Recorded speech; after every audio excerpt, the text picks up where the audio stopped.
Look already. She said. Yes.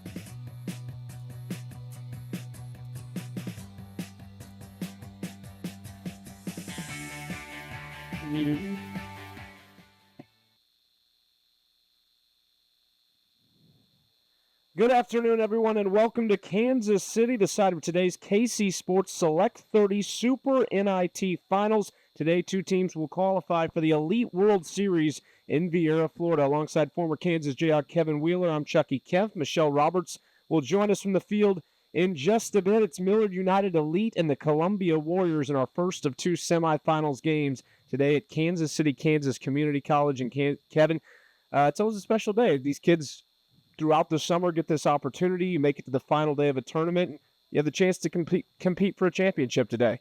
Yeah, that's exactly right, Chucky. It's a big-time showcase for these kids, and all the way around, big-time experience. A lot of guys getting a chance to show off what they have in front of some eyes, and this is how all the big leaguers, all the college guys that we've been following, this is how they all started in games just like this. It's the 14U major level today at the Select 30 Memorial Day Select 30 Super NIT.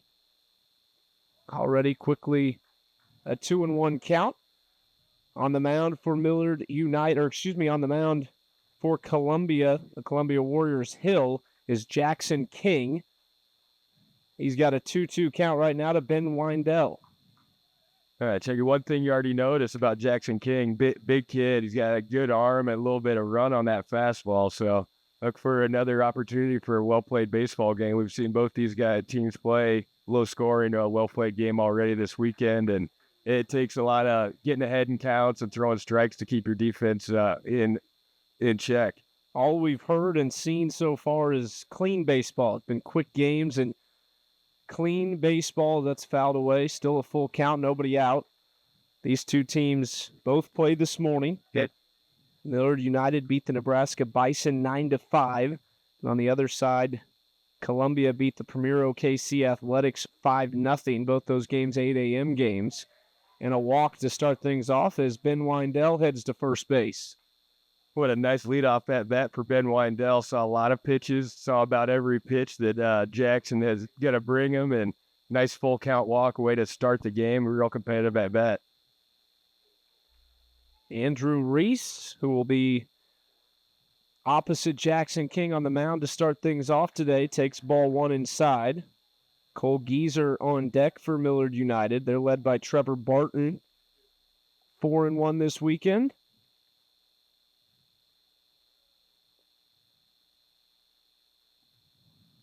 One O's outside, 2-0. A lot on the line this weekend for individual awards as well as team awards. The winners, 2 berths will be given to the Elite World Series in Vieira, Florida at the USSSA Space Coast Stadium, which is a beautiful facility down there. That's going to get out of play, foul ball, 2-1. And then also the Select 30 representatives are in town selecting players. They said up to 45 this weekend. Now, after those players are selected, they're given a golden ticket. And then at that point, their parents and them have to make the decision to send them to Florida to participate in the Select 30 event. And we'll talk about that a little bit all day long, but just a really special weekend for them and a big honor in a tournament this talented. No doubt about it. Just a big-time opportunity. I was lucky enough to do something similar and go to Orlando High School. And Reese gets plunked, so 2 batters on to start the inning for Millard United. These two teams played yesterday, and Columbia won it 3-0. So already a good start for Millard United out of Omaha, Nebraska, your hometown.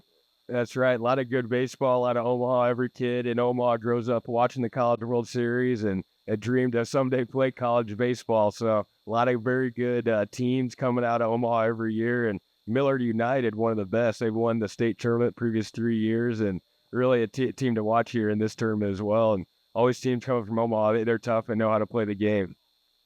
Just misses outside 1-1. This is Cole Geezer, the catcher for Millard United. Kansas City, Kansas Community College today.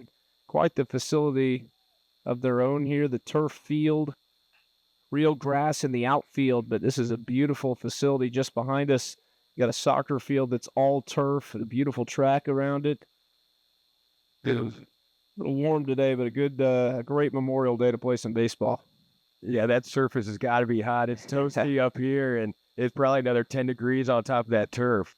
One good thing about the turf, you can play tournaments like this pretty easily. I remember a lot of games having to re-rake the field or get the mound back in shape, and with turf on this whole field turf, you can just play games all the game long, and really at the same kind of surface you started the game with. Yeah. 2-2, just misses on the outside corner.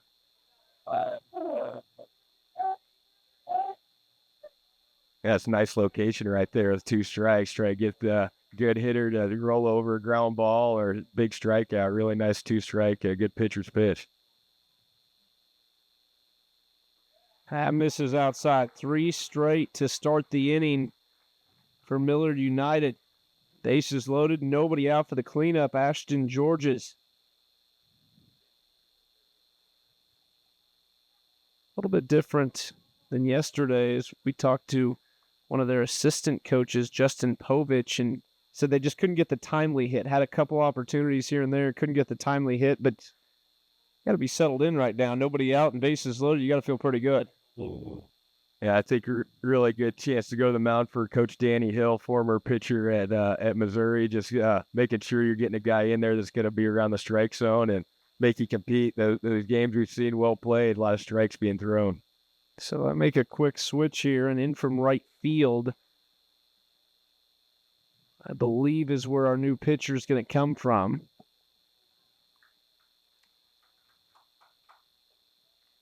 So a quick outing for Jackson King. We'll see exactly who we get here on the mound. I believe it's going to be Caden Markham coming in from right field. There's a name that I remember as well, a guy by the name of Sean Markham. I remember playing against him a long time for Missouri State. He had a good career in the big league. So see if Caden Markham has some same success. Going to be a big challenge here. No tougher spot, bases juiced with nowhere to put a batter and cleanup hitter coming up. King will go out to center field from the mound, and they'll move Schroeder over to right field. So he stays in the game, but just not on the mound. Markham in a tough spot.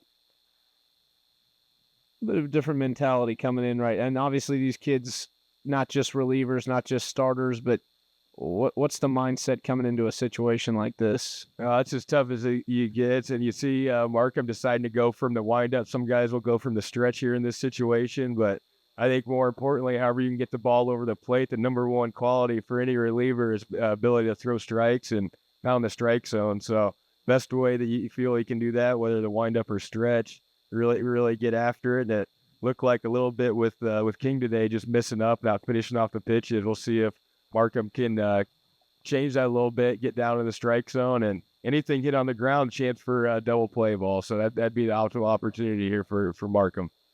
And his defense, they haven't had a chance yet. A walk, a hit by pitch, and then another walk. And granted, Jackson King was really close on a couple of those pitches to the last batter to get him rung up on strikes. But nonetheless, bases loaded. There's nobody out here in the top of the first for Ashton Georges, the third baseman in the cleanup hole today.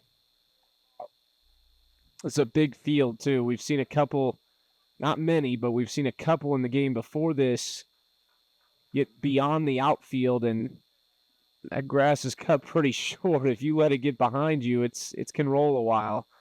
400 dead center. The alley's 394. It's a big field. Chop to third base. Chance to get the force at home, and they do. So a perfect start for Caden Markham. Yes, it was, Chucky. Really nicely executed pitch down in the strike zone. You see Markham, big guy, a lot of tilt on the ball. That ball comes straight down. Hard to do anything but pound it straight down into the dirt. And really nice getting that lead runner. And now with the opportunity with one nice pitch, another ground ball, chance to get out of this big jam. Pops this one up and foul ball. This is Daniel Lester, the right fielder. You see that infield of Millard United, or excuse me, you see the infield of Columbia deep in the middle. The corner's tight. 0-1, swing and a miss. So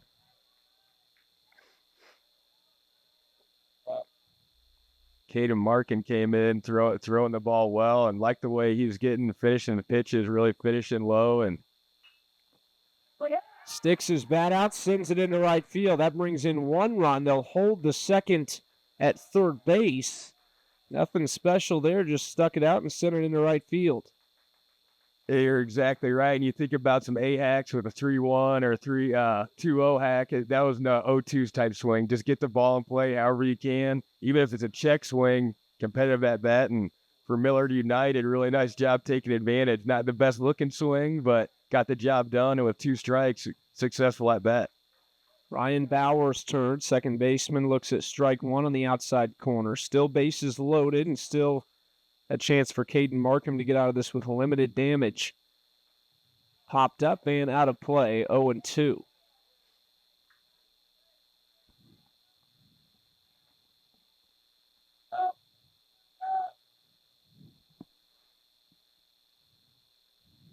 Big pitch here, 0-2. Just tails outside for ball one.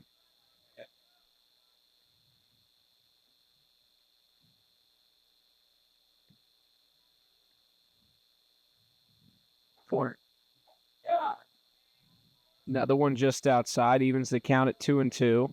We talked to head coach of the Columbia Warriors, Danny Hill, and one of his keys was, look, we got to hit the strike zone, and once we have them down, we got to find that second pitch for a strikeout, and we saw already struggling in the zone a little bit, and then also have had a couple batters down and haven't been able to put them out.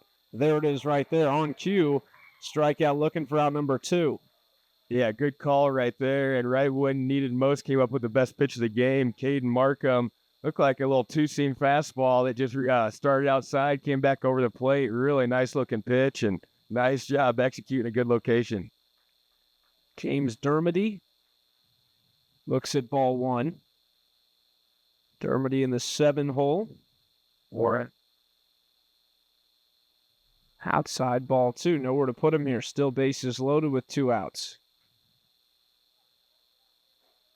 Here's a spot for Millard United. We really like to get more than 1 run this inning after free passes all the way around. And one nice clutch base hit would really do the job with 2 outs. 2-1 after the foul ball.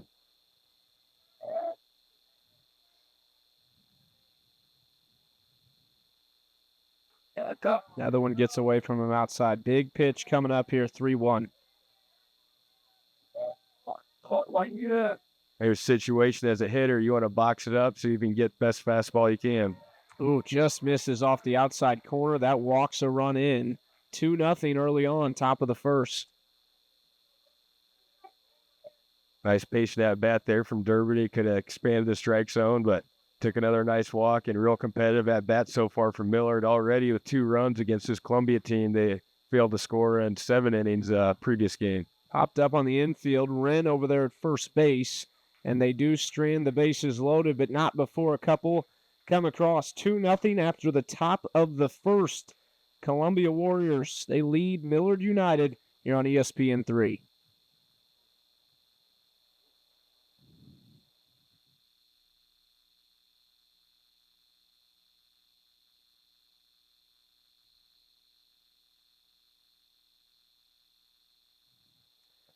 Westlake Ace Hardware, you can expect the neighborly advice you need to find the right solution for any project you may face, big or small. Westlake Ace Hardware.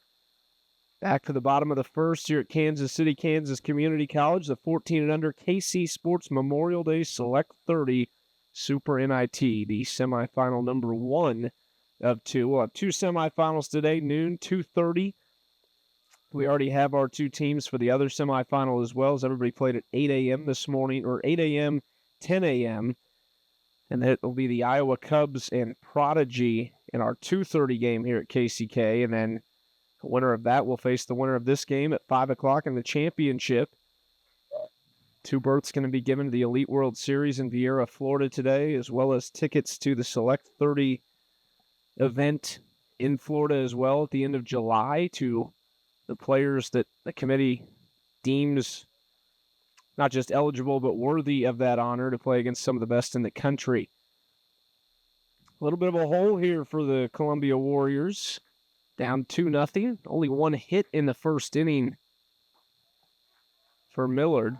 And there is strike 1. It's Andrew Reese on the mound for the Columbia Warriors. They are 5-0 this weekend. Have played really well. Beat this Millard team 3-0 yesterday.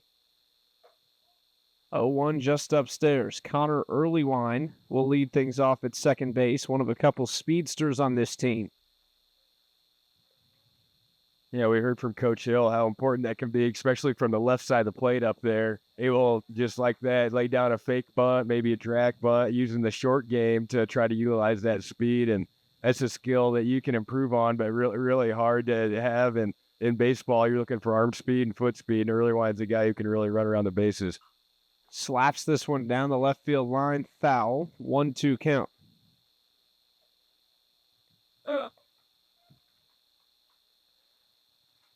Danny Hill, the head coach of the Columbia Warriors. He coaches third base for them as well. Played at Missouri. Finished up his career in 2004. He was drafted in the 3rd round by the Toronto Blue Jays.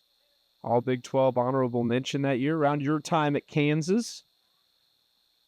That's right. We had quite a few battles at KU versus Missouri. It's tough that series isn't going on anymore, but that used to be a heated rivalry. And got to admit, Mizzou Tigers have had their share of very good pitching. Out to right field, an easy catch there for Lester in right. There's out number 1. Yeah, good start right there for Andrew Rice. He just coming out with a 2-run lead. You want to come out and fill up the strike zone. He did that so far. He's a guy with a good fastball and working on a little bit of cutter as well. So there's that try to use that secondary pitch to try to get out some of these good Warrior hitters. Here's Jackson King, started on the mound for Columbia. Pulled after a few batters, 2 walks and a hit batter. He'll try and do his job on the offensive side, though, in the 2-hole today, and he watches ball 1.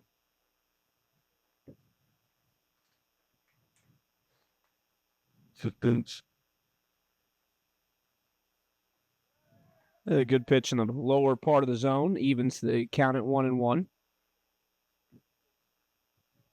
It's always important at this age to keep an eye on the battery, the pitcher and catcher, and it looks like Andrew Rice and Cole Gusher are really working well together and setting up some good spots. And that's the name of the game, hitting your catcher, professional glove hitter, and being able to rely on a catcher blocking the ball, nothing getting back behind him.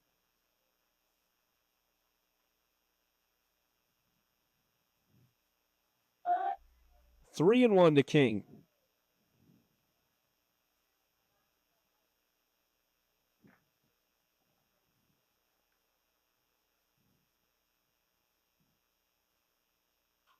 Right down the middle, he fouls this one straight back. Full count. This team out of Columbia, Missouri. 5-0 win this morning. They're 5-0 this weekend.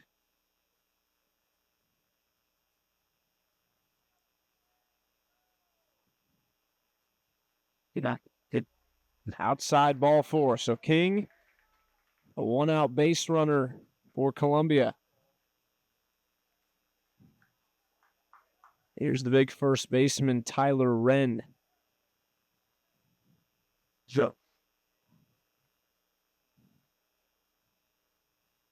just amazing the size of some of these kids. They're really good looking athletes. They're going to be some fine ball players, but you can really tell the guys are really growing and hitting the ball a long way for their age, and more than impressed with their defense and pitching so far, but pretty good size as well.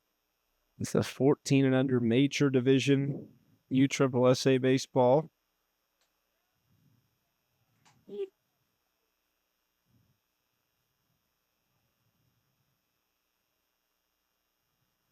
Oh, 1 count for Andrew Reese.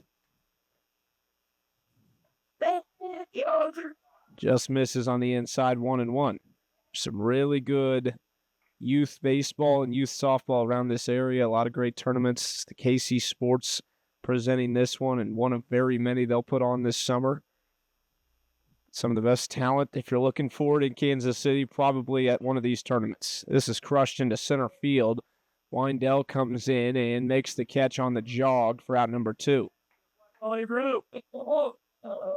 Good job selling down right there for Reese, getting the ball down in the zone and getting a really good hitter out in front, just enough to get it off the barrel.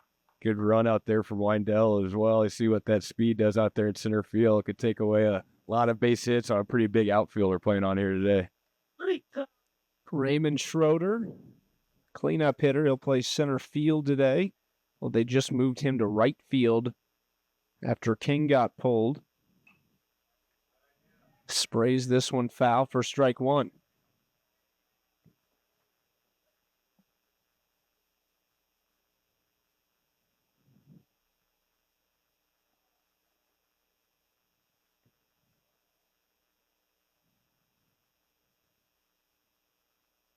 Good lead at first base from King.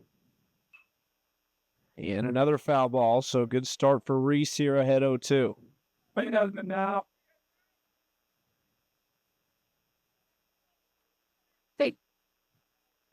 Pitch we saw Reese working on during pregame a little bit is this cut fastball, just a little variation to a fastball. Pretty safe pitch to throw for a young guy's arm, but something could be pretty nasty against right-handed pitchers. Grip to the shortstop. Good job to field it on the short hop by Barton. Long throw in time for out number 3. 1 walk, no hits, no runs. It's 2-0. Millard United Elite. They lead Columbia Warriors here at the end of the first inning. On to the second we go on ESPN 3.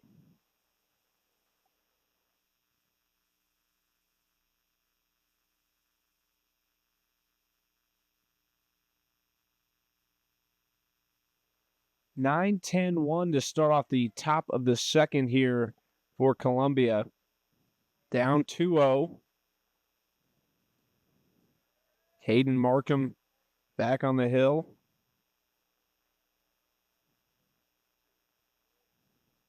Did a good job coming in for Jackson King, holding them to 2 runs in a tough spot. Nobody out, bases loaded. Did a good job to get out of that pretty much with minimal damage. 1-0 pitch, popped up, shallow right field. Wren goes back, and he takes control. Good play by the first baseman, midway on the right field. Really nice play by Wren right there. That's a ball that usually caught by right field or second base, have a lot of easier angle on it, but good athletic play by the first baseman. He called it, and he got it. So you get your Shervin out, go ahead and take it, and if you're an infielder, into that priority right there, right field, second base, try to call him off and have a little bit easier angle on that ball. Here's Cade Barton. Bottom of the order, about to turn this thing back over. Like to get a leadoff runner here, or a 1-out runner for Columbia, or excuse me, for Millard. Way outside, 2-0. There's a first pitch with a little bit of high release point there for Markham, but you see why Coach Hill really likes him. Good-sized kid. He looks like a pitcher out there, tall, and if he can find that strike zone, he's got a really loose arm. He could be very effective, and just creating that release point where he can repeat that over and over is going to be the key to his success. It's the 4th walk of the game that Millard has drawn. Also hit by 1 pitch. Runner creeping off first base, and maybe missed him with the tag at first. That was a good throw behind the runner from Lucas behind the plate. Really good idea from Lucas with that left-handed batter. You're really guarded well, and good aggressive base runner out there. That was a close play over there on first. Just needed a nice swipe tag. Good pitch on the inside corner, 1-1.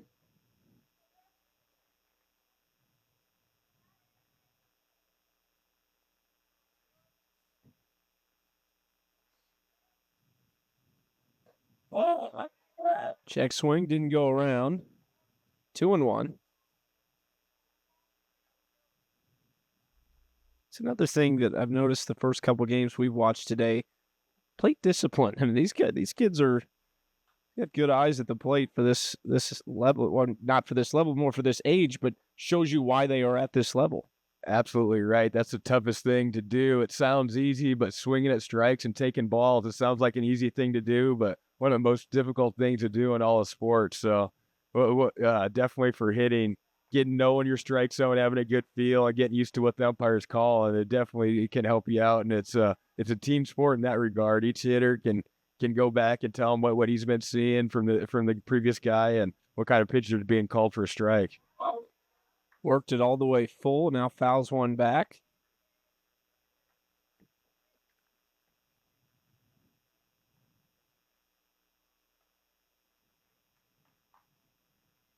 Yep. Just missed low. Another walk. First and second with one out. Andrew Reese was hit by a pitch his first time up. Weindell, 2 walks in the game, hasn't recorded an at-bat yet.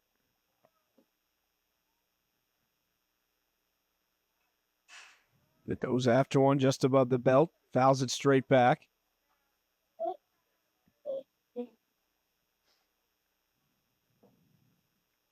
This Millard team shut out yesterday. Now a chance to push this lead even further here in the second inning. There's strike 2. I'd say the theme for Millard so far are real competitive at-bats. They've been up there fighting and, like you said, laying off some tough pitches. Here's a chance to get the ball in play with 2 strikes. Popped it up right side. More work for Wren over there in foul territory, and he does another good job, makes the catch for out number 2. Yeah, big pitch right there, and nice catch over there by Wren as well. Now with 2 outs, a chance to get out of this little mini jam without surrendering a run, but have to go through a pretty good hitter to do it here. Cole Gieser, big bat for them in the 3-hole today. He walked his first time up. They only had 1 hit in that 2-run first inning. This one into left center field. Gonna have to run after it. King goes over. Can't make the catch. That's Cobb coming in from left field. 1 run scores. The other stays at second, but an RBI single there for Cole Gieser. Yeah, good job getting that ball put in play by Cole Gieser right here in pretty much a perfect location. Here's a ball where all 3 defensive players might be able to catch that ball if they're by themselves out there, but 3 players colliding at the same spot makes it that much tougher of a play, just perfectly located. Swing and a miss on the first pitch for Ashton Georges. Reached on his fielder's choice his first time up.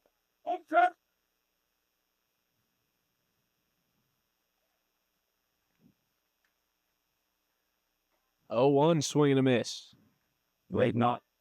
You think about the inning for Markham so far. He's doing pretty well. Some nice fly ball outs, but a couple of walks mixed in there. That's the difference in surrendering no runs and giving up a run. So those base on balls, free passes, that's been the difference in the game so far. Weindell heads over to third base, picks up a stolen base. Like the way Weindell plays. He's tough out there in the outfield and good leadoff hitter as well. A couple of base on balls and taking that third base right there with 2 outs. Pretty smart baseball. First and third, 2 outs, a 1-2 count. 4. George is into right field.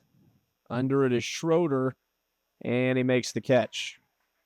So 1 more comes across, 2 in the first, 1 in the second for Millard United. They lead it 3-0 on to the bottom of the second on ESPN 3.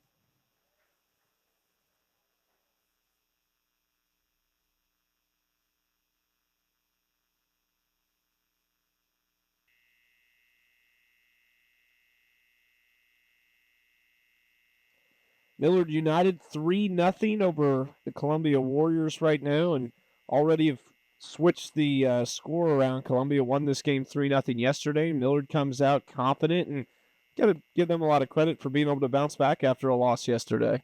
Absolutely right, and really felt like they played the game the right way, did Millard, and they came out, pitched well, played good defense, and put up some late charges where they thought they could win that game late and just weren't able to come up with a clutch hit, but came out firing today and really been impressed with the patience up there at the plate. Pitches just out of the zone. They're drawing some hard-fought walks to create opportunities and some RBI chances, not really the most powerful hits, but they're getting the job done, just getting the ball in play with two outs. Jake McCutcheon will be 5-6-7 for the Columbia Warriors here in the bottom of the second. McCutcheon watches strike one. Had one walk in the first inning. A couple fly outs and a ground out to the shortstop. 0-1 upstairs. McCutcheon, also a good-looking player from the left side, really good stance and good swing through the zone as well. So a guy right in the meat of this order that can get some stuff going. And there it is. Gets the inning started with a line drive single right up the middle. Exactly what they needed, their first hit of the game. Nice piece of hitting there from McCutcheon. Was up there ready to hit and got a pitch right about chest high, stayed on top of it, just tomahawked it back up the middle. So for Columbia, just what you need, a little pressure, get back going, get back into this ball game. Thomas Andert, the extra hitter in this game for Columbia.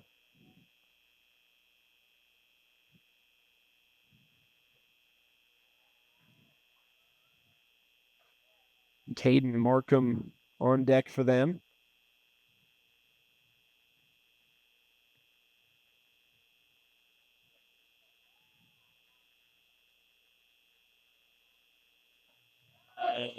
There's strike one, 1-1. Columbia Warriors, it's a club team down in Columbia. Danny Hill said that co-founder's son was playing and he wanted some help from Danny with his background, obviously very good, played in the pros a little bit, played at Mizzou. And so he stepped in and said he just fell in love with teaching the kids and helping them understand the game and get better. And so he's stuck with this group since they were 10 years old, started at AA and quickly made their way up to major.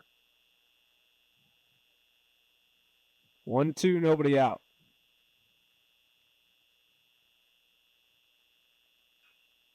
Into left field, Dermody goes over toward the line and makes a good catch there for out number one. What a nice play right there for James Dermody. The ball down that line's got a tail or curve towards the line and keep fading. And Dermody, pretty tough play right there, made it look very easy and got the ball back in, was aware of the runners, good defense. And that's what I've been the most impressed with so far is the defensive play. Really good fundamentals. And when that ball's put in play, a lot of outs are happening. And it's just fun to watch. A lot of quick games and really well-played defensive battles. Here's Caden Markham trying to help himself out.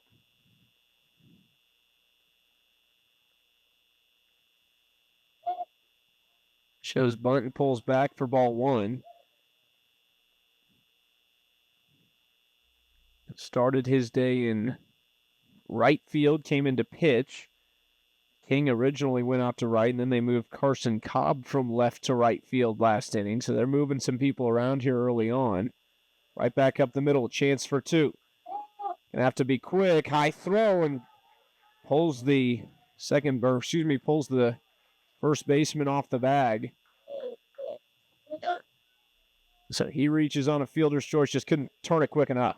Yeah, good job by Andrew Rice. Reese, the one thing you have to do as a pitcher, when you get done throwing, end up being like a shortstop. Another defensive player and did a good job, not only protect himself, but tried to turn two right there. And it's a little bit easier to make that spin towards the glove side, a little bit quicker on the release, but just to make sure that lead out, really good play and good defense from your pitcher.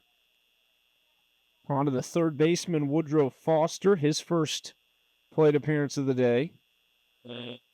Runner at first is Markham now. and 2 out.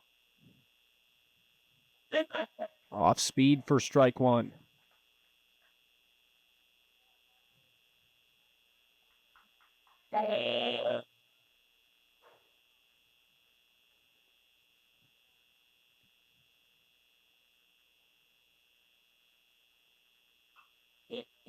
Foster lifts one into center. Windell under it, makes the catch.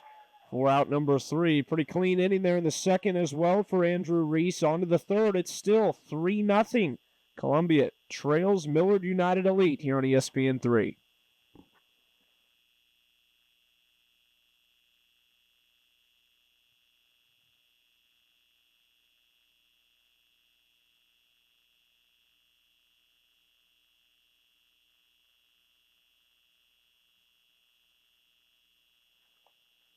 MVP Electric Heating and Cooling offers outstanding heating, air conditioning, home automation, water heater, and electrical services in Kansas City, Missouri, and the surrounding areas.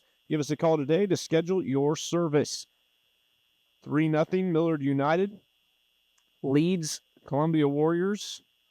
Going to the top of the third, a good start for them, and not a lot of hits in this game, but some strike zone issues, I guess, for their pitchers. Yeah, you always hear about it. Coaches talk about leadoff walks always score, and that's been who's scoring so far today. The only base on balls we've seen have ended up scoring.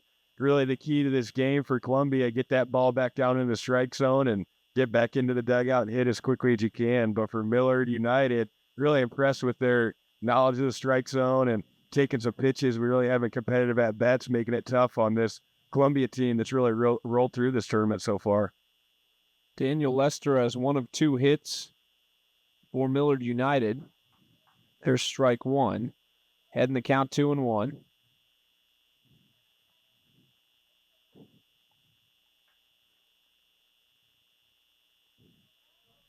Into the turf, 3-1. Heading the count again.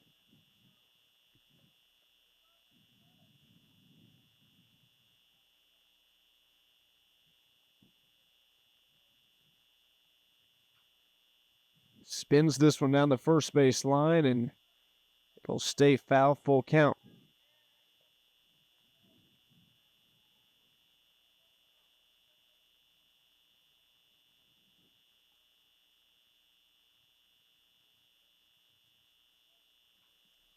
Another foul ball. So in the outfield, it is Cobb in right, and they move Schroeder over to left. Schroeder started in center, then King came out and replaced him. He moved to right, and then they flopped Cobb and Schroeder from left to right.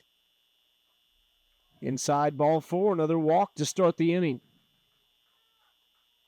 Once again for Millard United, nice competitive at bat, fouled some pitches off and worked about 7 pitches just to get that over there on first. So those leadoff walks have been tending to score. Let's see if Columbia can hold them down and keep those runners in check, but gonna need to get the ball back into the strike zone. Shows bunt and fouls it into the catcher's glove, strike 1.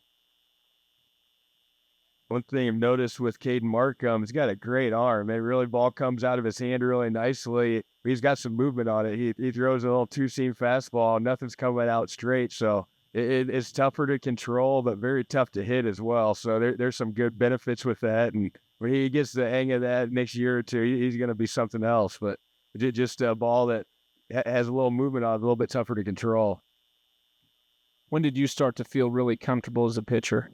It's always tough, but you're with figuring out the strike zone and the mechanics. I think right about that high school age when you can repeat the mechanics, and it's tough to feel comfortable on the mound until you've practiced or rehearsed it over and over. And I remember we went and watched some spring training baseball, and a guy like Mike Vicina, before the game, we watched him, and all he would work on is his mechanics and the way he threw the ball without even throwing a ball. And that really meant a lot to me, and that's the name of the game for pitching, being able to repeat the same thing over and over again. And that's really done, a lot of that work's done off the field.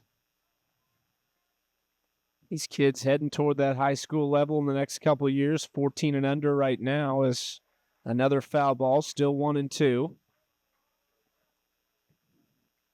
This is Ryan Bauer, struck out looking back in the first inning.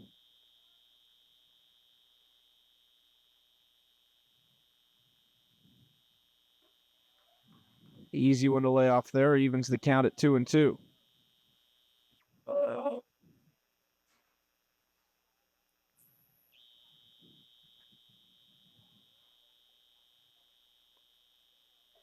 Swing and a miss. Strike three. That's out number one here in the third. Nice pitch right there from Caden Markham, and that ball just pops right out of his hand, and if anything left up, that's by you pretty quick. So good arm, and for a guy like Markham, I think he's going to just get better and better the more he can control that two-seam fastball. James Dermody walked a run in the first inning. Skies this one into left field. Schroeder over there and makes the catch. There's out number two. So two good ABs there for Caden Markham on the hill. And he's got two outs with a runner on second.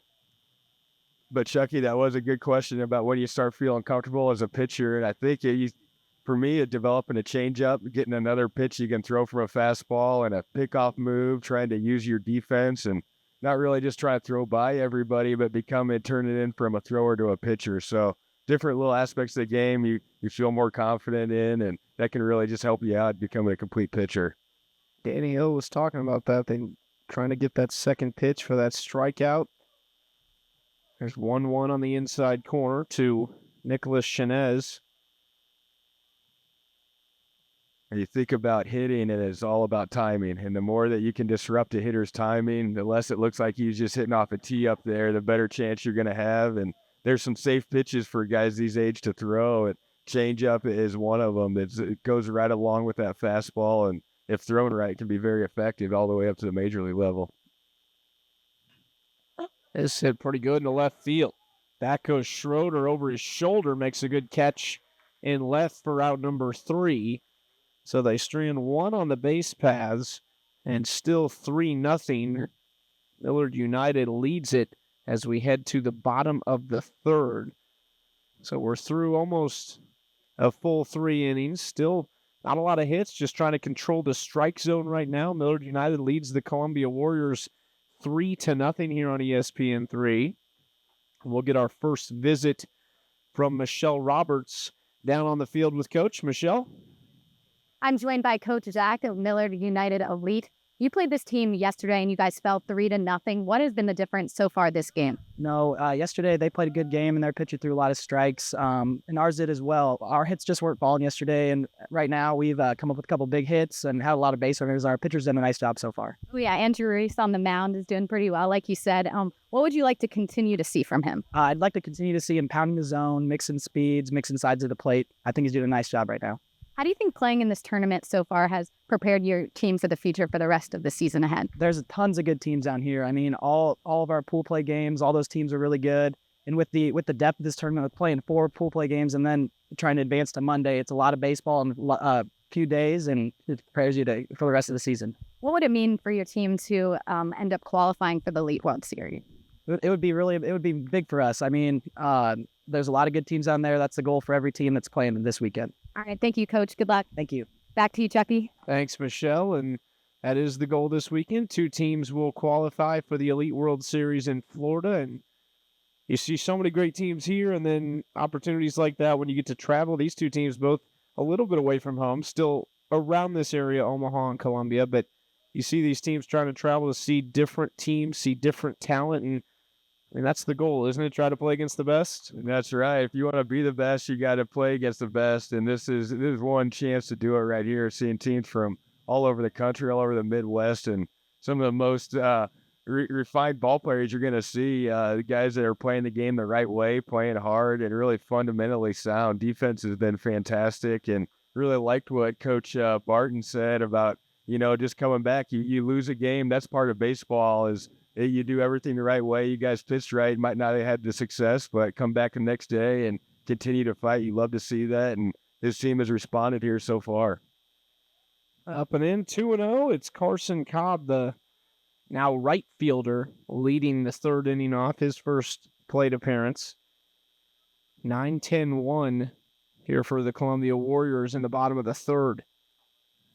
Strike one from Andrew Reese.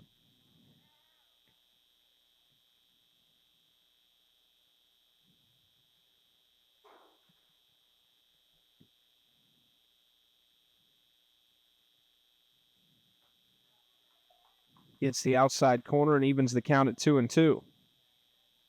You see that call right there, probably right on the outside corner, maybe a little bit away, but Andrew Reese has proven he's been around the strike zone. He's going to start getting more and more of those calls that are questionable. So this shows the young pitchers, the more you can pound that zone, your zone will start to widen with the umpire just assuming you're going to be throwing a strike and being around that strike zone. Full count for Cobb to lead off the inning. To the right side and a base hit. Leadoff single for the 9-hole Carson Cobb. Exactly what they needed as they'll try to turn this order over in a second.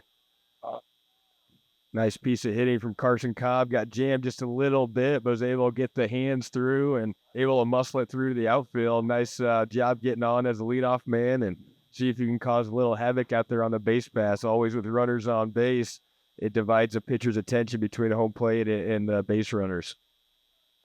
Brock Lucas, the catcher, in the 10 spot, bunts it foul. Try and play a little small ball here and get a run across.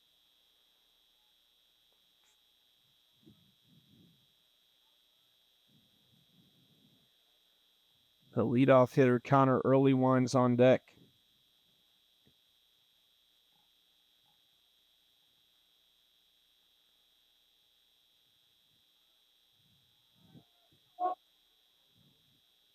Here's a spot for going for a sacrifice bunt here with Lucas, and premier location for this bunt would be down that first base line. With first baseman having to hold on a base runner, you get it down that first base line, you're guaranteed to move that runner up 90 feet. Down the third base line, never know with the third baseman charging in hard with no responsibility. Nice bunt down the first base line and just trickles foul. Good job by Peterson over there to let it go foul. Now a tough spot 1 and 2 for Brock Lucas.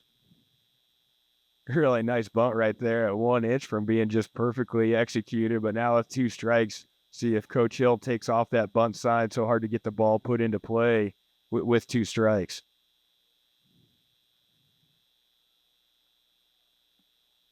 Runner still at first base and nobody out in the bottom of the third. Up and in, ball 2. Yeah.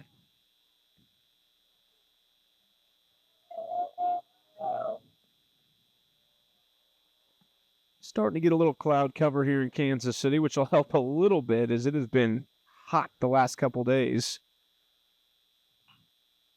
Hit well to the right side on the ground. Chance for 2. High throw to second base into left field. The runners will stay put, but an error on the second baseman allows Brock Lucas and Carson Cobb to advance.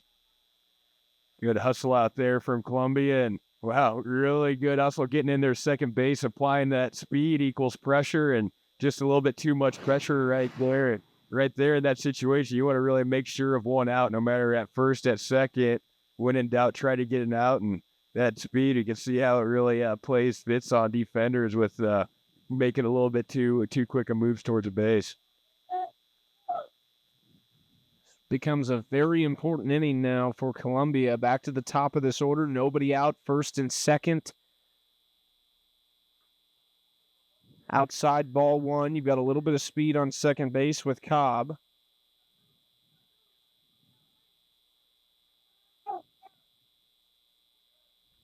And here's a guy with early line who can really swing the bat, but he can run as well. So a bunt down that third baseline also going to play a whole lot of pressure to a team's defense. Down low, ball 2. Tough spot now for Andrew Reese.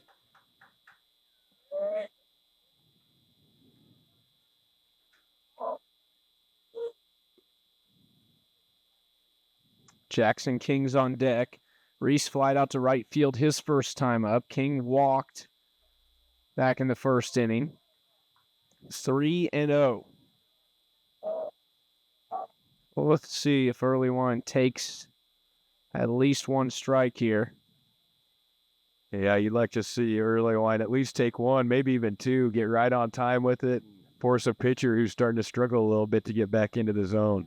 There it is. Looks like he was taken the whole way. 3-1.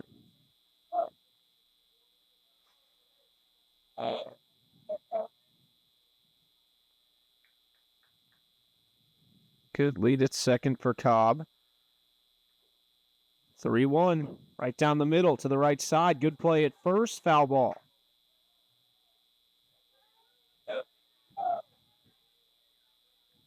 Full count.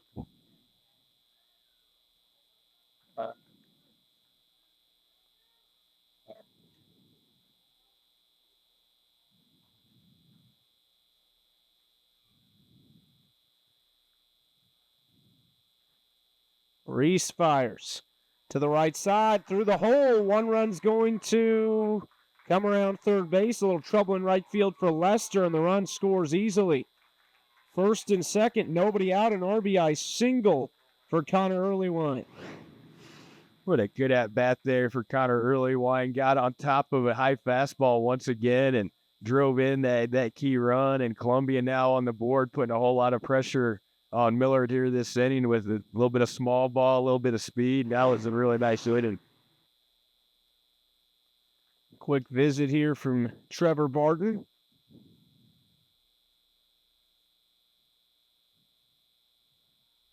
Tough spot. Nobody out still. First and second. And stringing some stuff together here. 2 hits in the inning. Sandwiched around an error.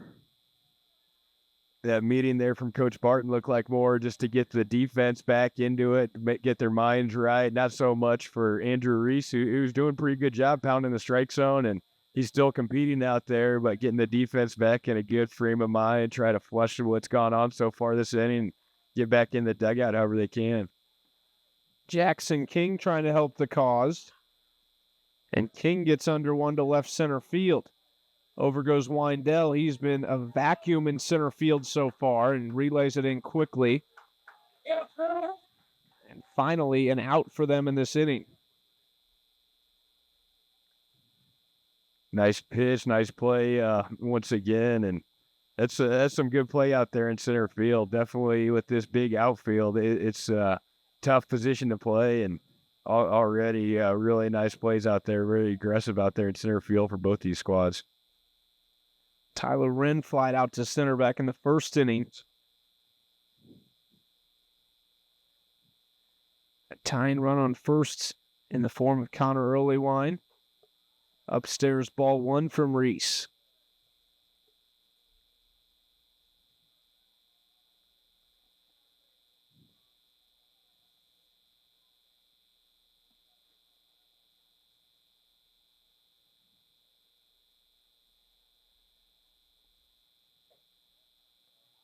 Inside, down 2-0. It's a tough batter to get down to. The first baseman, Wren.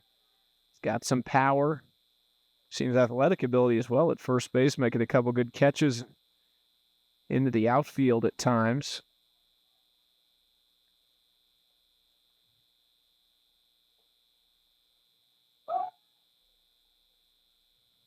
Reese just trying to keep the runner at second honest. Brock Lucas is at second base, Earlywine at first.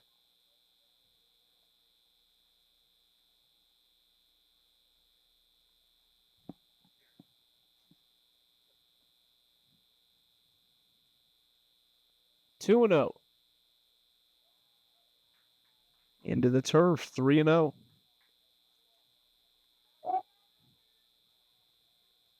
Another good stop back behind the dish from Cole Gesher, and that ball gets by and we got a couple of base runners moving up and no more force play intact. So really important to trust your catcher, be able to know that he's a wall. You can bury some pitches and that he's going to be right there to not let runners move up.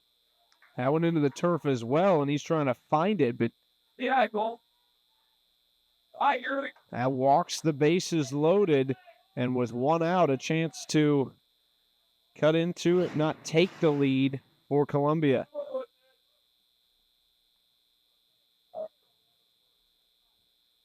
Luckily, Geezer got some help, I think, from his team trying to figure out where that went. With one out and the bases loaded, it's Raymond Schroeder.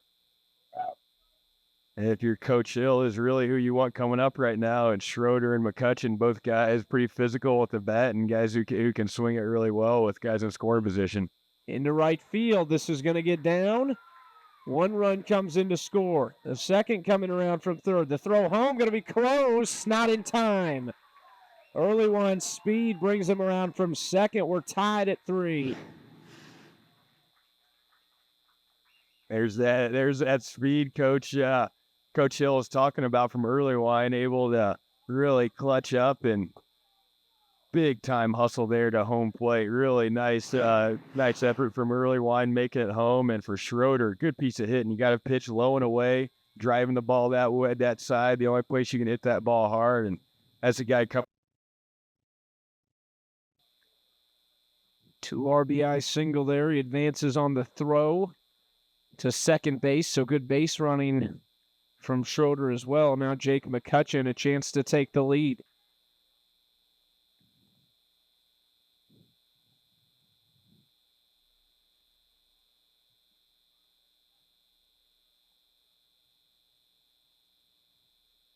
Oh and 1 from Reese. Upstairs, 1 ball, 1 strike. Now we got a tie ball game. Millard United going to moving the infield in everywhere, not just the corners, but shortstop as well, and a little bit at second base. So ball hit on the ground, good chance to hold it, trying to cut down that run at home plate once again. Outside ball 2.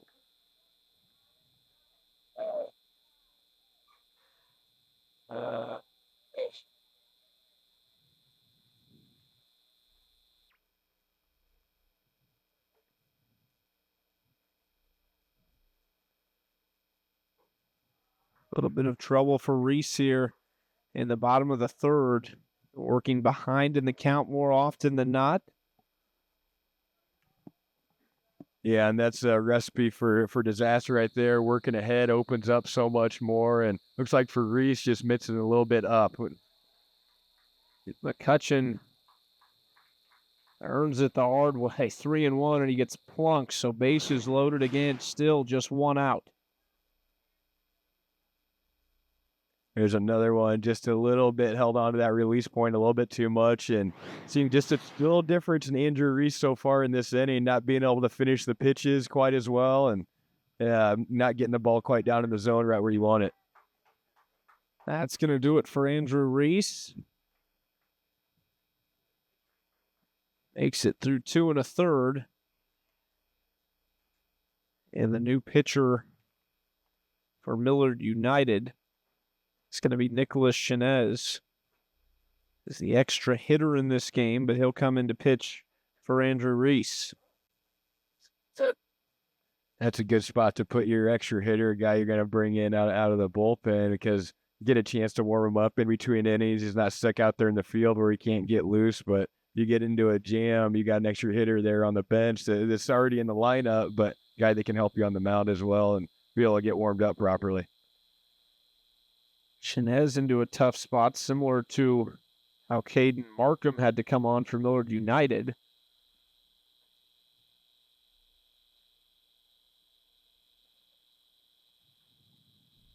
Or excuse me, for Columbia. Bases loaded, 1 out. Columbia starting to find their stroke here at the dish.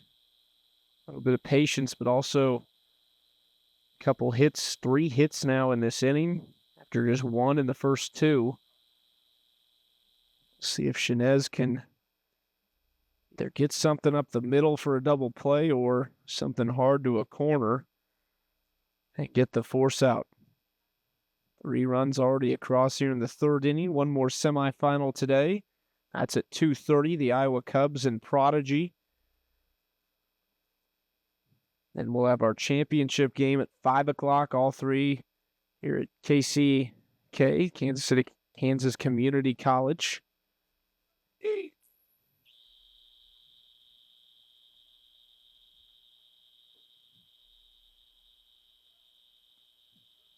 Like Nicholas Chinez working on not only his fastball, but a little breaking ball as well, and seeing if you can get that over. Here's a spot. If you can come up with a big strikeout, here's a spot for it. And see that secondary pitch. We'll see if Chinez has that ability to work ahead in the count like you're talking about and then try to finish the hitter off. But really tough opportunity right here. Bases juiced and about as tough as it gets here for a guy coming in out of the bullpen. Thomas Andert swings ahead of one, strike one. Yeah.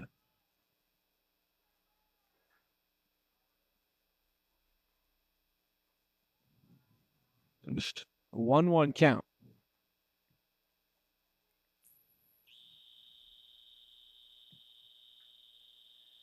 Andert flew out to left field his first time up back in the second inning.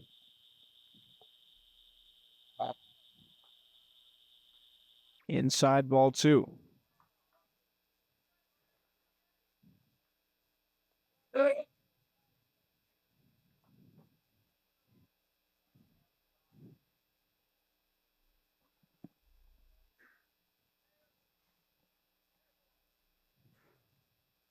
Two and one misses.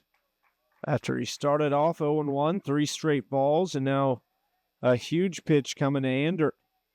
Go ahead, run on third base. Nowhere to put the batter. A lot of these pitches as well, missing up, and just right from that balance point, just not able to quite get enough balance to finish it off right now for Shanez. Going to need to make a quick adjustment. There's strike 2. Big pitch to make it a full count.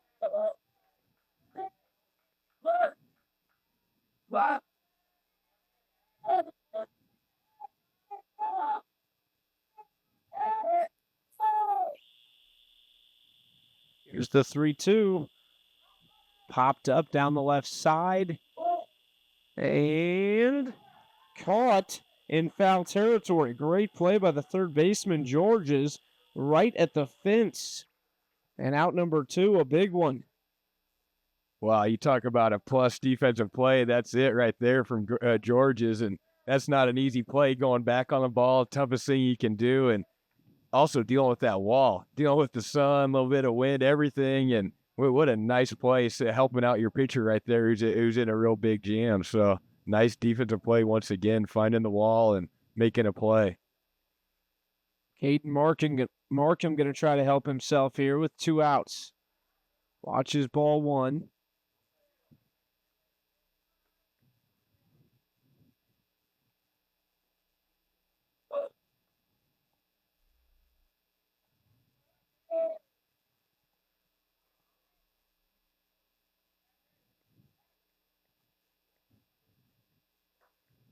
Swing and a miss from Markham.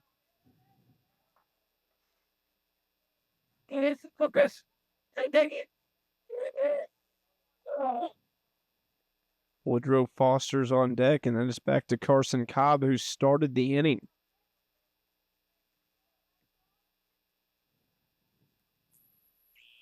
Swing and a miss, strike 2. Nice location right there from Shanez, low and away, and it gets a good aggressive hitter right there. Couldn't ask for a better location. So he's made that adjustment. He's able to get that arm out in front and try to get that ball down around that knee level.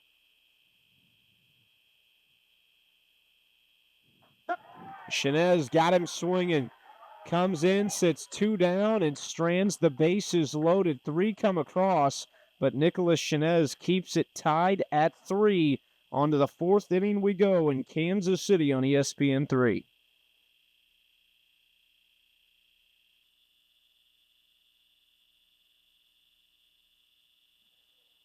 Woodrow Foster will come onto the hill for Columbia. Foster started the game at third base, so he'll do the pitching here in the top of the 4th at least. 3-3, just 2 hits allowed. So between the pitchers for Columbia so far, Jackson King, Caden Markham, just control more of their issue, but not allowing quite as many hits, just 2. He'll come in and try to keep things going here. They hung a 0 on the board in the 3rd. You see a pretty good breaking ball that he's working on right now, and we'll see if he can keep this Millard United team in check. It'll be 9-10-1 for them in the top of the 4th.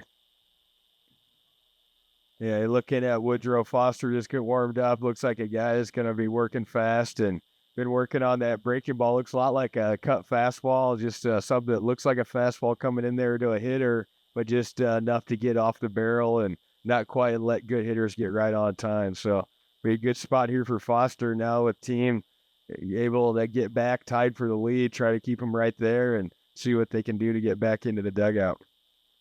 Now Aiden Perkins has come on for Columbia. He'll play third base as Foster moves onto the mound.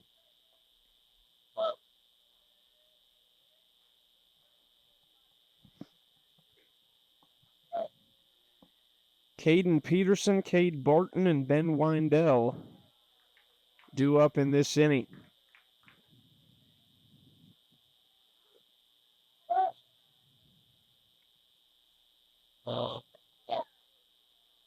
Peterson flew out to the first baseman, his first at bat.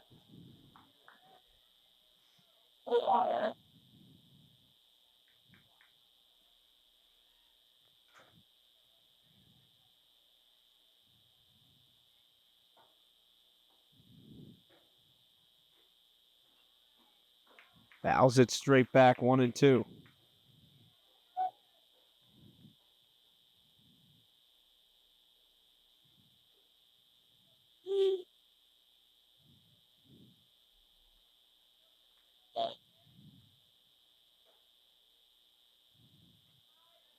Another breaking ball, left it up in the zone, stays alive.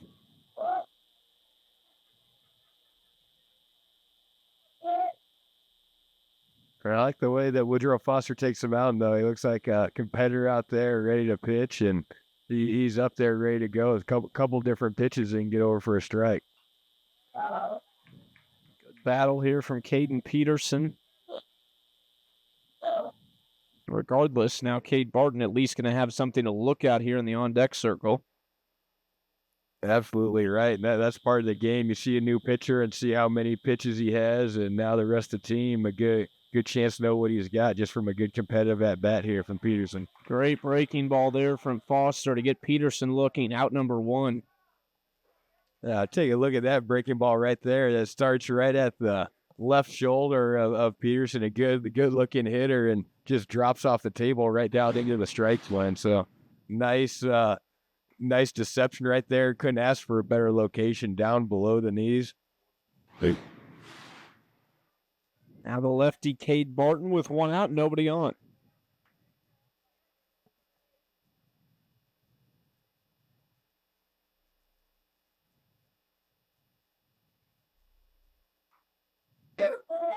Right back to Foster, who plays third base normally, makes a good play from the mound, and there's out number two.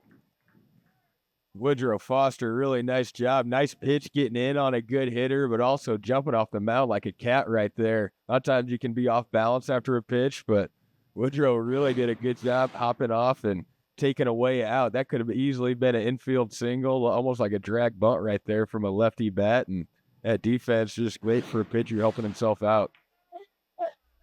Here's the leadoff hitter, Ben Windell. Hey. Now the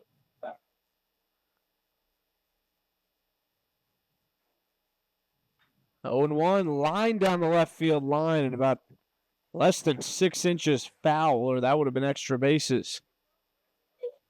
Wow, that was close right there. Saw some chalk or something almost fly up. That's about as close as it gets, and you're not expecting a ball over there at third base from a left-handed bat like that. That's a pretty quick bat. 0-2 for Windell, who walked his first two times up in the first and second innings.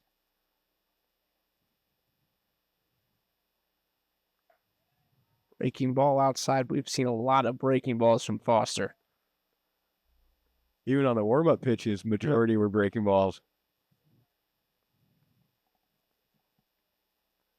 1-2, another one. Outside, 2-2. The key with that breaking ball is really getting your hands on top of the ball, and last two here from Foster really got underneath it, and the ball goes straight up out of the hand, and just a pitch, really a feel pitch. It can be tough to throw in tough weather. It's hard to believe. Most of the games done this year have been under 40 degrees, just freezing cold weather, and now going right into 90, 100-degree weather, and that can also be a challenge with a little bit of sweat going, harder to grip the ball. Hung that one up, and Windell makes him pay. Slaps it into left field, a 2-out single. He's a tough out. 2 walks, he's stolen a base, and a nice single there down in the count. You got to like the way Ben Windell's been playing the game, just been all over the place in the center field, taking away some base hits and been slapping the ball up at the plate, using that opposite field to perfection right there. And good speed out there at first base now with 2 outs, chance to possibly get into scoring position, trying to take this lead back. Here's Andrew Reese.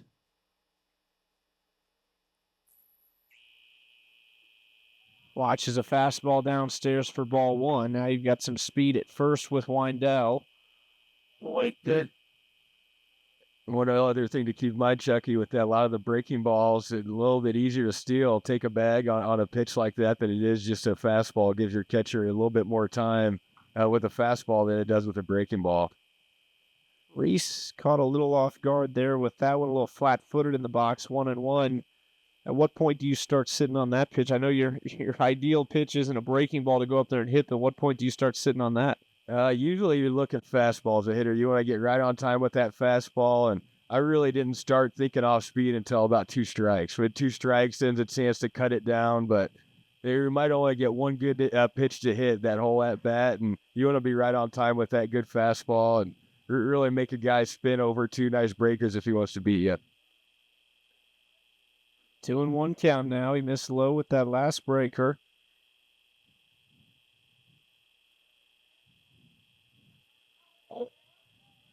Reese tries to wait for that one. It's 2-2.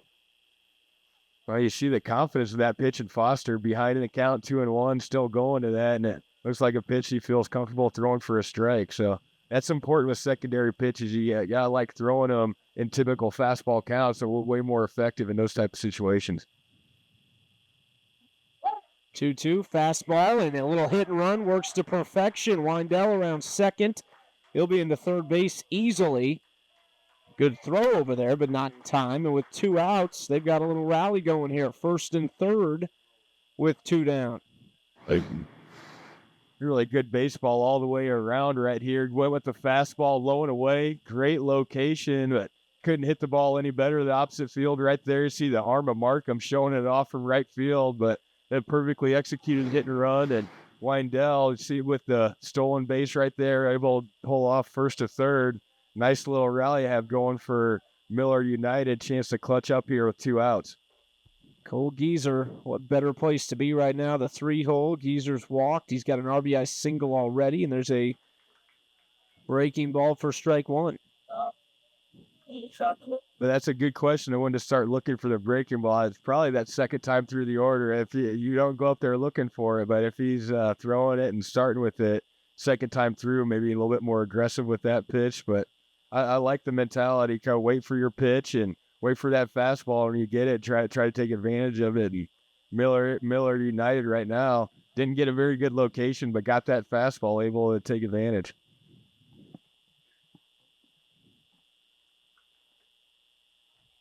Oh, 1 outside, evens the count. Windell at third, Reese at first. Both of them singles in the inning.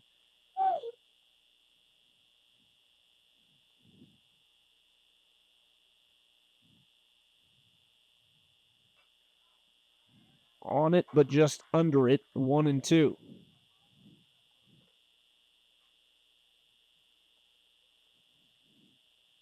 These are going to have to protect here. We've seen the breaking balls so many times, really, no matter what count.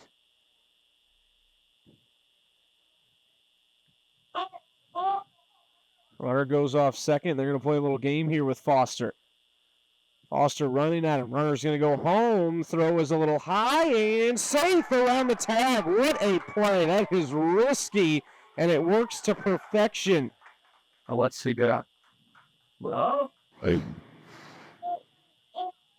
Little box steal right here for Miller United, and you're trying to get a throw from either second baseman or a pitcher going back home. Really close right here at home, but see the speed. Wow, that is a bang play. It's hard to tell after even a couple looks. Safer out right there, and looks like pretty nice call, but that's a heads-up play with 2 outs, 2 strikes. You're down to your last strike of the inning and try to steal a run the best way you can. And that box steal able to take the lead right there for Millard.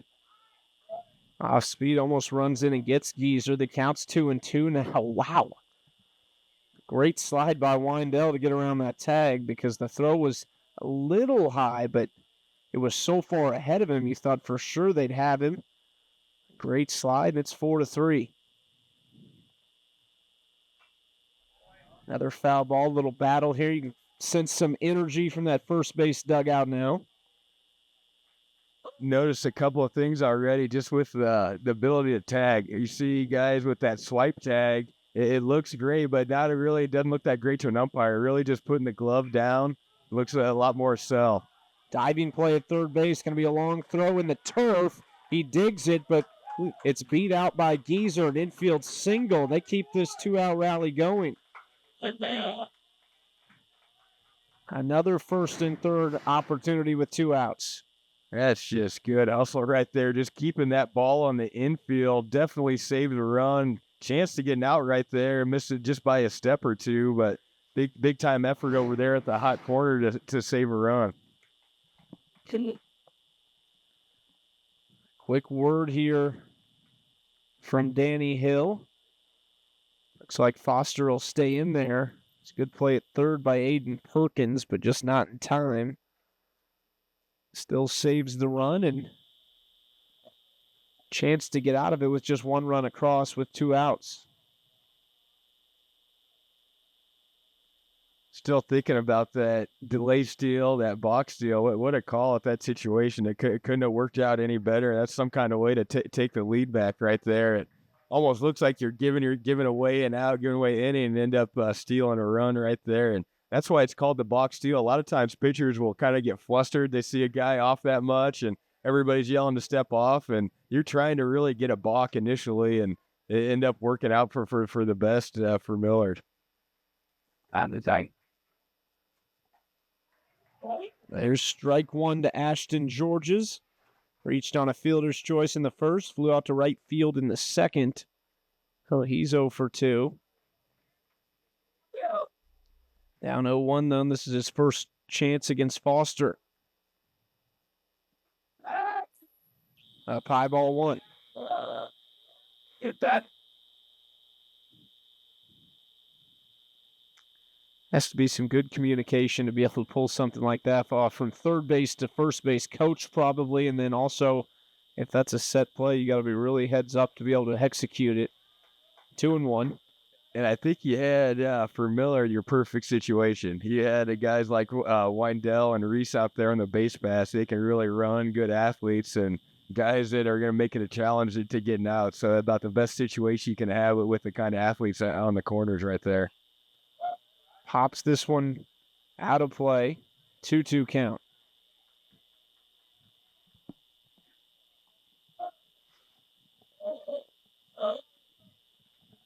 Yes.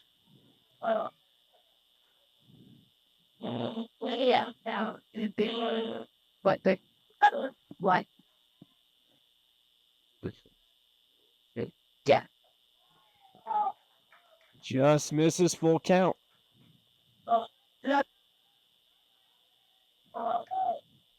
So we'll see Geezer here at first. He'll be in movement.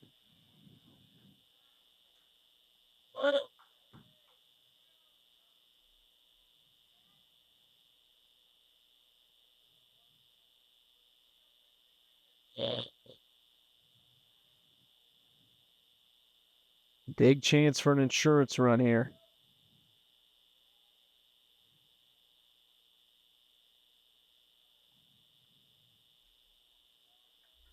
Foster's ready to pitch. Foul back. Ashton George is having himself a good at-bat as well, and love the way he plays over at third base. Had that fine play against the wall, saving a run, and now a chance to add on to a lead. 1-run lead doesn't feel very safe against a team like Columbia, so I'd love to add on whatever you can here in this 2-out situation. Hitting the right field. This could do it. Good running catch in right by Cobb.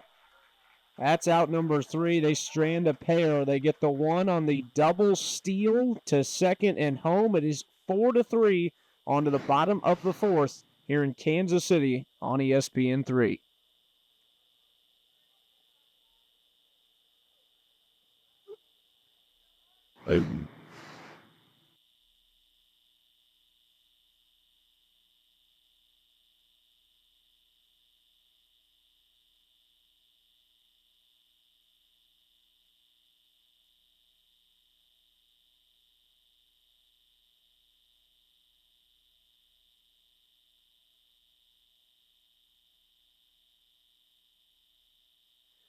Back in Kansas City, there's Danny Hill. His offense looking to get one back here, 4-3, and just a gutsy play there by Millard United Elite in the 4th inning to get that run on the double steal. They've got 5 hits now to 4 for Columbia, but Columbia is a very talented team. They're 5-0 this weekend. They're not going to go out without a fight. That's exactly right. You see the whole team out there timing up a good pitcher, seeing what they can get on a guy like Chinez. What a job Chinez did last inning coming in with tough situation, bases juiced, and getting a couple of big time outs to eliminate any kind of big crooked number inning. Love the way that this team from Omaha, Millard United, that they're playing well and they're battling against a team in Columbia that's about as good as it gets. They're solid at every position, so it's a really well-fought game today, and the difference has been that base on balls. The team that's been able to pound the strike zone, get ahead in the count, is really taking advantage. Nicholas Chinez back on the mound, and why not? He did a great job to strand runners on the base paths and keep this thing in check. Without him in the 3rd inning, could have got a lot uglier. He got the pop out to third base and got a strikeout of Markham to end the inning. That was with the bases loaded. 1-1 count to Woodrow Foster. Started at third base today, came into pitch.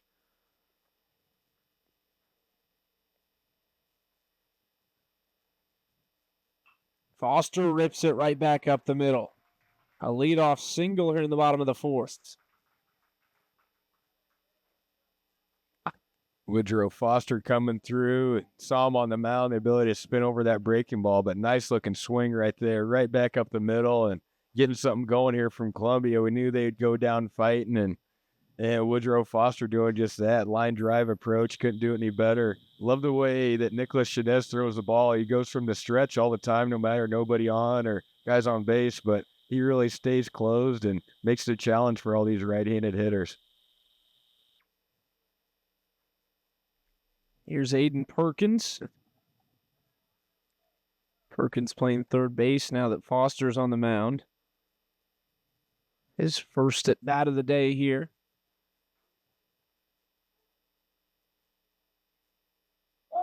Shows bunt, gets it down. Right back to the pitcher, and maybe a little miscommunication there, but a fire to first base from Geezer, and they do get an out on the sac bunt. Look at this play from Geezer, hopping back from behind the dish, and that's a tough play with that ball going away from you. One good thing right here, got the ball inside that base runner, able to get a nice path to make a clear throw. Good target over there for Peterson as well. That's not an easy catch with a base runner coming right at you. But overall, good execution for Columbia, moving a runner over, now into scoring position. Less than 2 outs, trying to tie this ball game back up.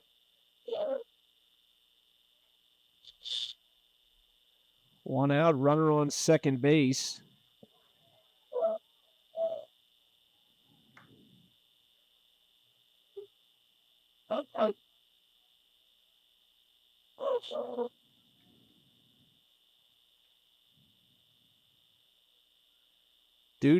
Reed Dudenhofer, in for his first appearance at the dish for Brock Lucas.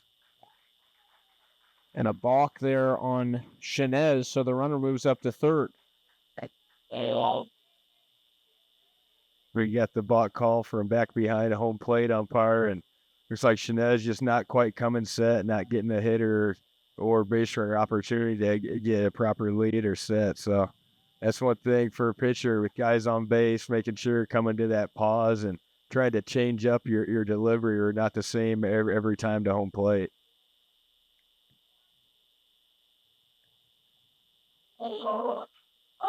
Popped up. This is what they need here if it stays in play, and it will. And a good catch over there by Peterson. And there's out number 2. What a big out right there for Millard United, and good snag by Peterson once again. He's having himself a nice game at first base. But for Shinez, that's just as good as a strikeout. You got a man on third, less than 2 out. Anything put in play, you think is probably going to score a run. So just as good as a strikeout right there. It's Millard United a chance to get out of this jam once again. So pretty pivotal part of this ball game, whether Columbia can come back and clutch up here with two outs, or if Nicholas Shinez can keep up his work up there on the hill. He's doing a fine job so far. Quick word for the defense. It'll be Connor Earlywon, the leadoff hitter. He's flown out to right field and had an RBI single back in the 3rd. The RBI single was the one that tied the game.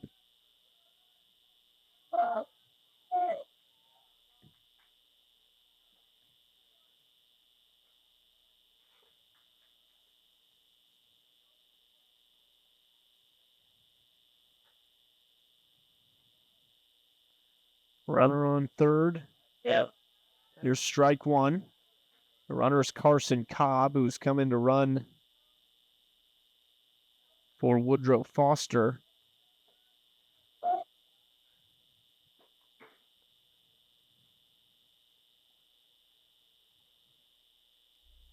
Oh, and 1 to Earlywine. Popped up center field, a chance to get out of it. Windell under it and makes the catch for out number 3. A big inning there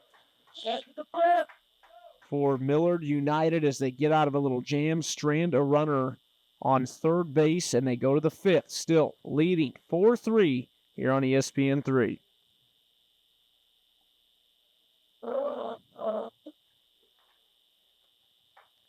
Minsky's Gourmet and going to stay that way. It's more than just a slogan. From the moment you bite into one of our award-winning gourmet pizzas, you'll understand why Minsky's has been repeatedly voted Kansas City's best pizza.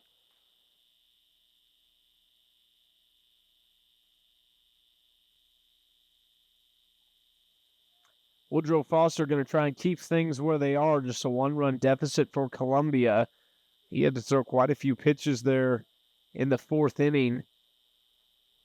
As Millard United brought across 1 run. There's strike 1 to a swinging Daniel Lester. He's 1 for 1 with a walk and an RBI single.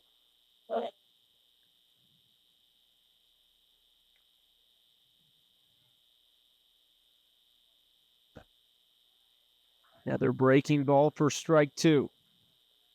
That's a hammer right there, and that is 12-6 action. And like the way that Foster's come in, swinging the bat well, and started an 0-2 count, had that breaking ball really spinning out of his hand nicely. That one comes across a little high for ball 1. Lester, Bauer, Dermody. Bauer on deck has struck out twice. 1-2 to Lester, swing and a miss for out number 1. Looked like more of a cut fastball right there. Good fastball with some riding action, and starts out as a strike, ends up in the left-handed batter's box. Really nice pitch and great location there with 2 strikes.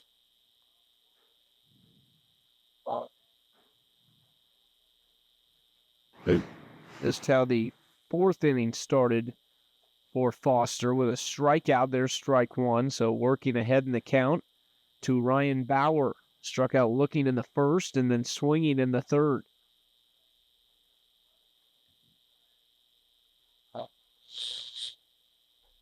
Oh, 1 upstairs.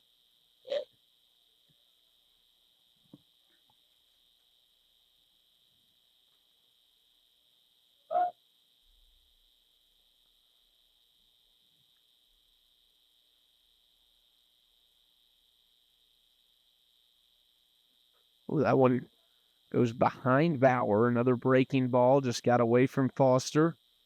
So we start to see the next couple teams stirring in the stands, starting to get ready. The Iowa Cubs and Prodigy, 2:30 first pitch here at KCK. This is fouled back 2-2. Two winners will face off at 5 o'clock in the championship game. This KC Sports Memorial Day Select 30 Super NIT. 2-2. Stays alive.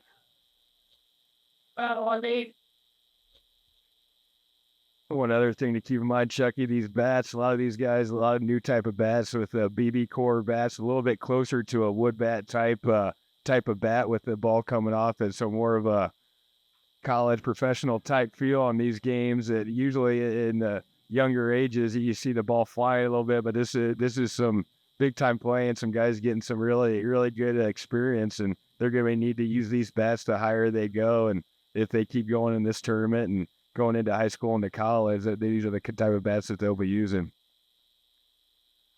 2-2. Inside almost gets Bauer. Full count.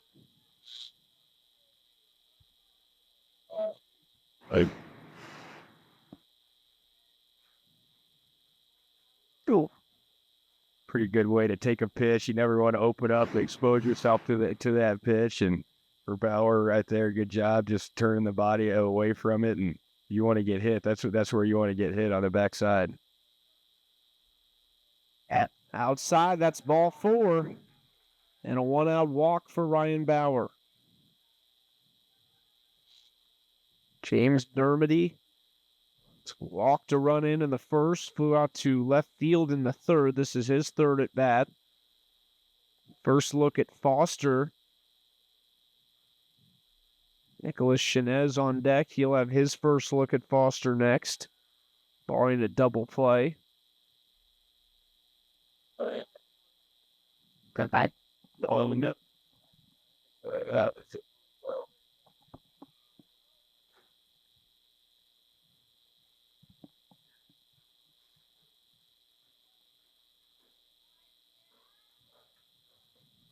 Inside for ball 1.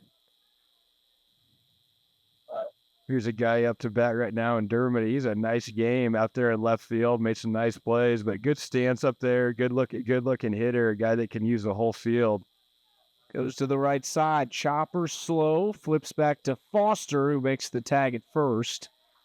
On the base for out number 2. The runner advances to second, but 2 outs in the inning. Really good job by Woodrow Foster right there. When you get done pitching, you're not done. You got more responsibilities to do, and he really busted it over there to first base, feeling his position and picking up that first baseman, making that play. So that's one of the first things you work on as a pitcher, getting over there, covering first, and Foster's really showing his ability to defend his position. Starts out Nicholas Chinez with a ball. Chinez will be in line for the win if they can hang on to this one.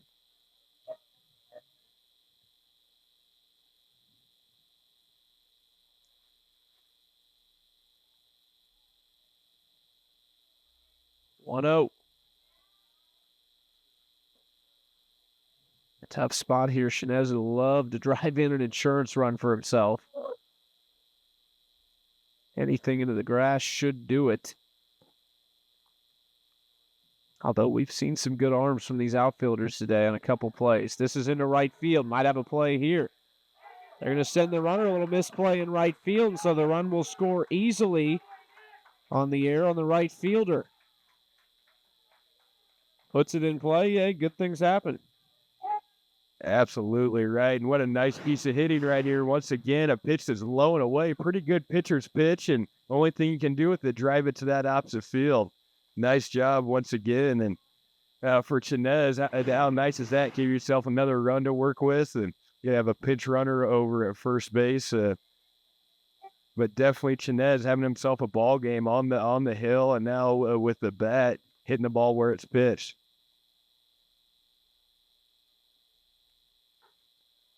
Upstairs, ball 1. Caden Peterson struck out looking back in the 4th inning.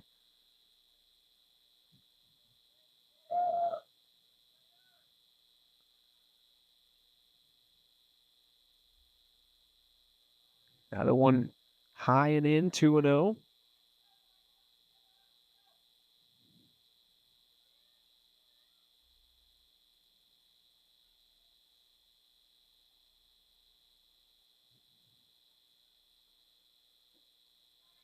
3-0 count.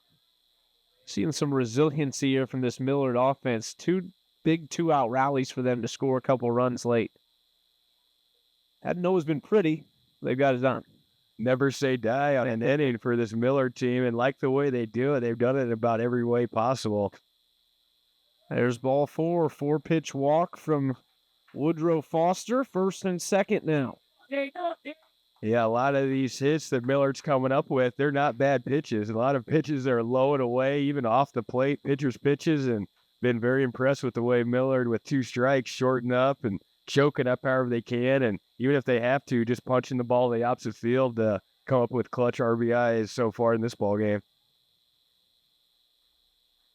Cade Barton rounded out to the pitcher back in the 4th. This is his second time up against Foster. It was a good play by Foster to field it back in the 4th inning. He walked and came around to score in the 2nd.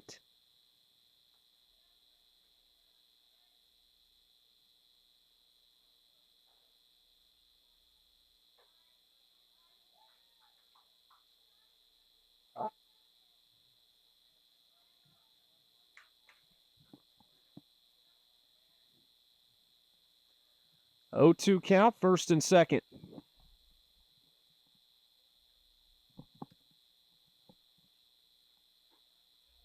Just misses on the outside corner, 1 and 2. Are you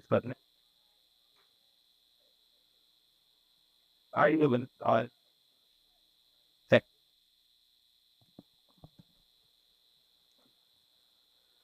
1-2 from Foster, fouls it straight back.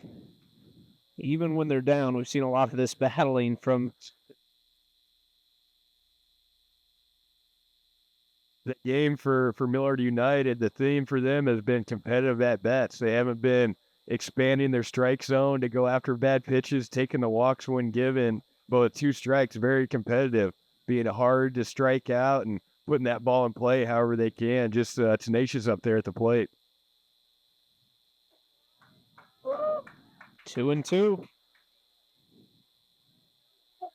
Barton trying to turn it over to the top of the order, and we know how good Ben Weindel's been today with 2 walks and a single, a couple stolen bases.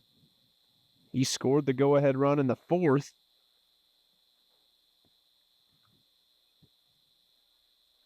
Foster going to have a word with his shortstop, McCutcheon.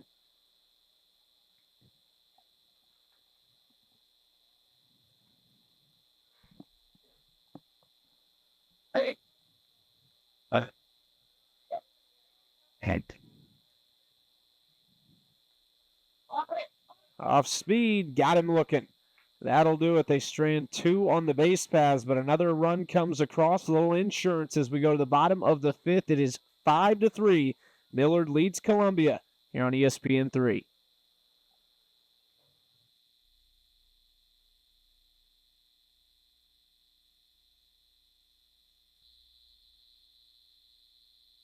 Nicholas Chinez going to try to end things here against Columbia. Try to close things out as we go to the bottom of the 5th. We know the time limit's getting close right now. We haven't had a word from the umpire yet. It's an hour 45 time limit. We'll obviously finish the inning here in the bottom half, but right now a 2-run advantage for Millard United Elite. They're 4-1 this weekend. Their 1 loss coming to this Columbia team yesterday, 3-0, and they have bounced back. They lead 5-3 as we head to the bottom of the 5th. Tough part of the order, though, right where you'd like to be. Jackson King, Tyler Wren, Raymond Schroeder, 2, 3, and 4 for the Columbia Warriors.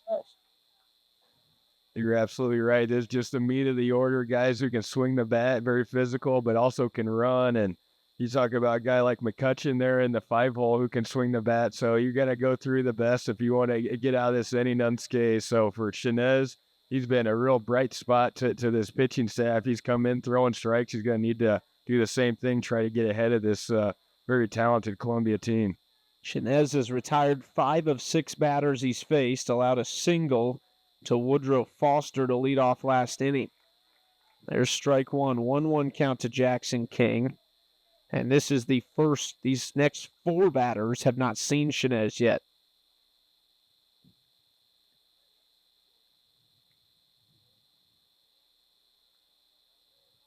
You take a look at a guy like Nicholas Chinez, his arm action a little different than most, a little quicker with the arm. He gets it right out of his glove, and it really jumps on a hitter. But like the way that ball moves, nothing's coming in there straight, and he's got a lot of good arm side run to it.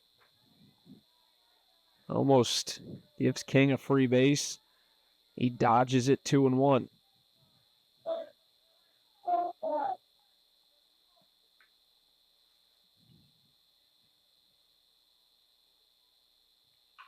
Hit to the left side hard and under the glove of the third baseman, Georges. Error on the third baseman. The leadoff runner here in the fifth. Good piece of hitting right here by King, hitting the ball hard, and not much you can do. There's never an easy play at third base. It's either a slow roller or a hard shot just like that. But for King, what a job getting on base early here in the fifth and putting a little pressure on this Millard United team. And they're going to pull Nicholas Chinez right there.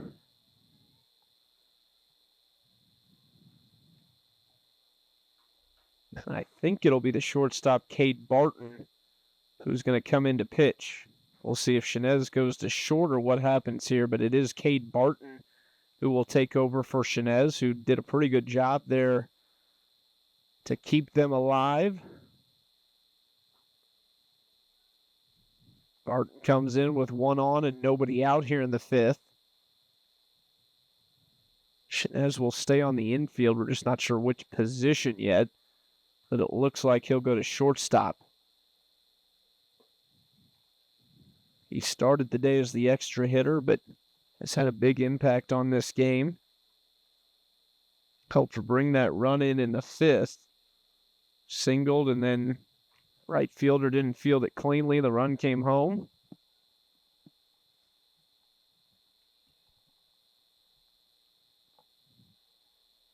Here's a good chance for Barton to come in, guy with a really good arm, been playing short all game, but come in and fill out the strike zone, try to get outs however you can, and it's starting to look like this might be the last inning or maybe second to last inning for sure on the way the time's going. So for Barton here, it's make or break time, and as a pitching coach, all you want from your guys coming in the pen, come in, firing the strike zone, and having your defense make some plays to help you get out of an inning.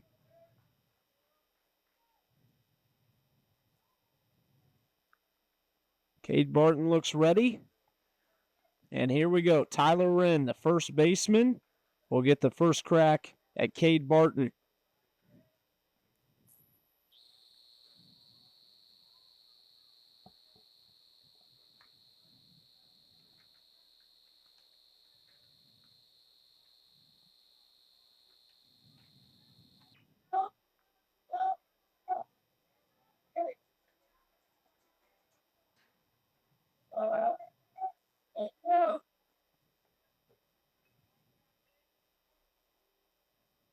Free.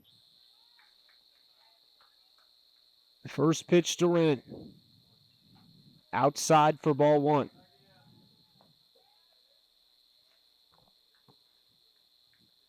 You couldn't ask for much more of a game than this. We're seeing a little bit of everything today, and it's coming right down to the wire with guys on base already, and Columbia really fighting hard. We've seen Millard fight hard this entire ball game. Ooh, gets the outside corner for strike one. Wren didn't agree with that one, but it evens the count 1-1.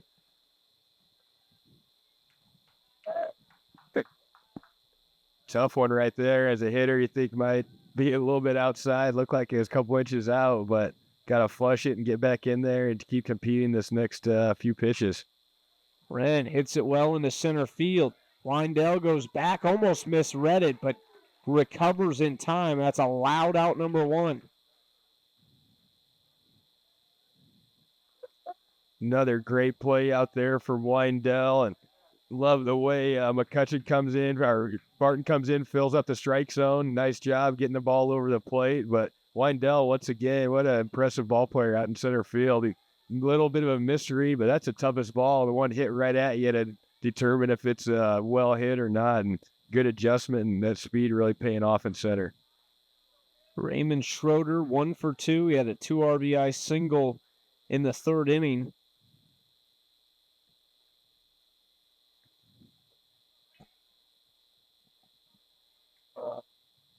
1-0 count to Schroeder, 1-1.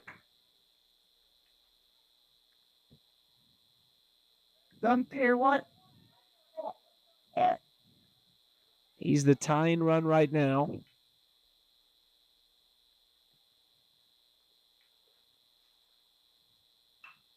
Hit to the left side. Could be a double play. Flips to second, on to first. Got him at first. What a turn. 6-4-3. And just in time at first. They preserved that 2-run lead. And that is going to do it. The time limit has been reached. So that is all she wrote, a 6-4-3 double play to end it. But what a turn here. Hey, that's a way to finish a ball game. Pitcher's best friend right there, and Barton coming in, doing the job, getting the save, and that's what you do. Use your defense, and that's about as quick a double play as you're going to want, the best time for it. And Millard Elite United really played the game the right way, competed right from the first get-go, and they deserve to win that ball game. Really well played ball game, both sides of the field. 2 wins today for Millard. They knock off a team in Columbia that had not lost. They've got to be feeling good going into the championship game today at 5. Absolutely right, and they did it the right way. The best thing about it, they rebounded. It got shut out the game before yesterday against Columbia and came back today, really fought with the bats, were competitive, hit the ball where it was pitched, and really the pitching came through in the clutch out of the bullpen. We'll get a word with Michelle Roberts in just a moment, but 5-3, a very well-played game as they take the first semifinal today. They advance to the 5 o'clock game later today, and they'll play the winner of the Iowa Cubs and Prodigy. Looks like Michelle Roberts is ready down on the field. Let's go down to Michelle. Go. I'm with Cade Barton of Millard United Elite. Can you tell me what just worked for you out on the mound? I tried to pitch the contact to allow my defense to work, and that's exactly what they did. You guys batted back today after losing to this team yesterday. What do you feel like you learned from this game that you'll be able to build on in the championship? We just got to learn that we got to compete. Each pitch, every pitch is a new pitch, so we got to move on from our mistakes and learn from our mistakes. All right, what would you like to continue to see out of your team that is going to be the key for you? I'd like to continue to see us help each other out when we mess up and be competitive for each other. All right, thank you. Good luck in the next game. Thank you. Thank you. Back to you, Chucky. Thanks, Michelle. Cade Barton closed the door there, came in for Nicholas Chinez, who also had a pretty good job on the mound coming in and having some success there. But Michelle talking to Cade Barton saying, look, we just want to compete for each other. You got to move on from mistakes. They had a couple in that game, but kept battling, and a little bit of guts on the double steal to take the lead. They got some insurance runs, but overall a really well-played game from them. Oh, you like that from Barton right there. That's baseball, the ability to come back and flush it. You're going to have mistakes no matter where you're at. Toughest thing to do is to hit a baseball, and Millard United, I like the way they fought. They battled all game long.